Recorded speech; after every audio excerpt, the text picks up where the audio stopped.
Hi guys, in this tutorial I'm gonna show you how to fix Twitter we cannot send a text message to this phone number problem in less than 1 minute. So all what you wanna do is open the settings on your phone.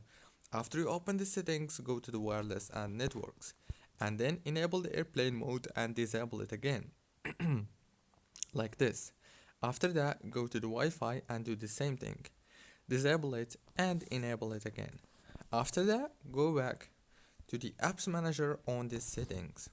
After you open the apps page, now right here you will find all the apps as you can see. Search for Twitter and then click on it. When you click on it, it will take you to the app information page as you can see. So all what you have to do on this page now is very easy and simple.